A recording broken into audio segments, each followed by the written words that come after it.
So tonight, with a new Iraqi government in place and following consultations with allies abroad and Congress at home, I can announce that America will lead a broad coalition to roll back this terrorist threat.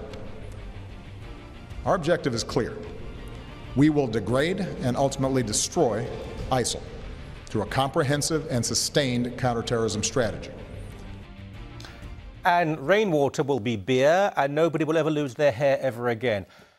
I'm Michael Coren. Welcome back to The Arena. As you saw, President Obama announced that he intends to degrade and then destroy ISIS. But, good Lord, he's pretty light on specifics and very short on time. Is this just bluster? J.D. Gordon is a former U.S. naval officer who writes for The Washington Times, a frequent commentator on security and foreign policy issues. He joins us from New York. I really am not saying this as a partisan. I have many criticisms of Republican administrations and their foreign affairs, but I heard nothing in that speech that was any more, at best, than vague. Michael, thanks for having me on the show. Well, you know, every single U.S. president since 1979, since the Islamic Revolution in Iran, every single one of them has had a terrible problem from the Middle East with radical Islam. That's the heart of this thing. President Obama's solution is really just treating a symptom, not the disease. But, you know, every other president has the same problem, because what's happened is, since 1979, Iran has exported radical Islam, the Shia version of it. The Saudis have countered that with their own Sunni version of radical Islam, this Wahhabism. The Saudis have spent, since the 1970s, over $100 billion in exporting radical Islam. And so have folks in Kuwait, Qatar, UAE. Until that stops, this is never going to end. This is going to be a series of band-aids. It's almost like having poison ivy and just cutting back some of the leaves until you tear up those roots. And the roots are radical Islam from Iran and Saudi Arabia. Until you tear up those roots, this is always going to continue. We're always going to have groups like ISIS, Al-Qaeda, Boko Haram. So President Obama's strategy is not going to cut it. But you know what? The strategy for past presidents haven't cut it either. Well, they haven't. And what happens today, of course, is to defeat one, you have to side with the other. So Iran is now being used, if you like, I think they're using us, as a counterweight. We have this, it's extraordinary. We actually had the situation where Hezbollah were defending Iraqi Christians against ISIS. Iran is now playing, we're the good guy. We may not be great, but we're not as bad as they are. And your government is actually looking on them with some favor. Yeah, it's hard to believe. I mean, Iran would kill us as quickly as the other side if they could. But right now, Iran's happy because we're taking on their enemy as well. I would just let them duke it out with the Shia versus the Sunnis over there, if not for the fact that both of us want to wipe the U.S. off the map, too. So I think that we have to be tough. And the only reason we're still involved and we have to care are two reasons. Number one is Middle East oil. 20% of the world's oil comes from the Middle East. So we have to be engaged there if we want the free flow of oil at market prices. Because if a guy like Vladimir Putin could take over Middle Eastern oil, he would do it. We'd have $20 a gallon gas. That's number one. Number two, Israel. If we care about Israel's survival, we have to stay engaged in the Middle East, because the Arabs or the Iranians would wipe it off the map if we weren't there. Mm-hmm. We're going to play another clip now of President Obama talking about, I mean, the phrase boots on the ground. I would not allow this to be used by anyone ever again, but let's have a listen. It will take time to eradicate a cancer like ISIL. And any time we take military action, there are risks involved, especially to the servicemen and women who carry out these missions.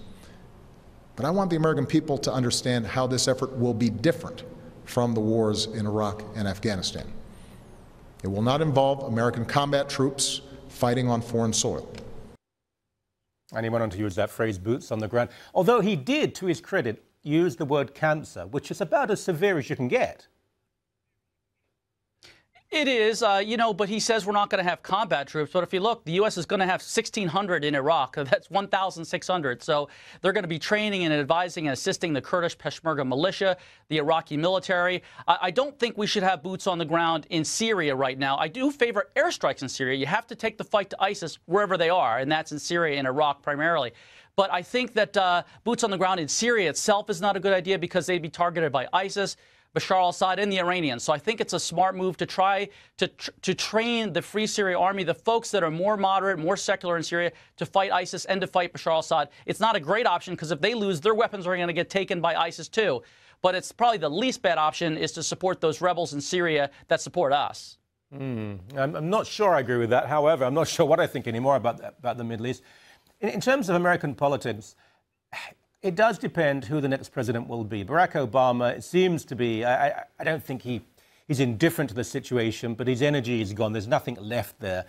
The next president, who would be the person I think even Bill Clinton would have done a far better job than this man, but who would you like to see in charge of your foreign policy? Well, I would like to see some of the Republican candidates out there. Governor Huckabee is great. I think he has a very strong knowledge of foreign policy, and I think he would be a great person to lead the United States. But, you know, it depends on what type of programs we intend to have in the Middle East. We have to keep, in my view, we have to keep free flow of oil going in the Middle East. We've got to protect Israel. I think if you look at history, I think some of the isolationists in the United States and Canada and Europe, they haven't picked up a history book. Throughout history, the strongest guy wins, whether it's Genghis Khan, Napoleon, Hitler, Stalin. Guys like that, regimes like that will take over as much land and territory and oil or whatever resource as they can. I remember Donald Trump said last year, we should have just taken the Iraqi oil. Well, you know, Donald Trump is a smart businessman. Most regimes would have just taken Iraq's oil, too. The United States does not want that to happen. Could you imagine Vladimir Putin, if he could take over all the Middle Eastern oil and charge everybody in the world $20 a gallon of gas, he would do it. So the United States is there to try to stop that. Well, maybe Donald Trump and Vladimir Putin can wrestle, and whoever is standing at the end, I think it'll be Putin, could rule the world. You know, it's a very bloody neighborhood, and it's a very bloody situation. And it always irks me that people in the West assume that if we apply the principles of Western democracy, it'll all be okay. I wish that we could do that, but I'm afraid the reality is, and it's what the Israelis have learned in the past 30 or 40 years, you can't work that way. A pleasure, sir. Thank you very much indeed.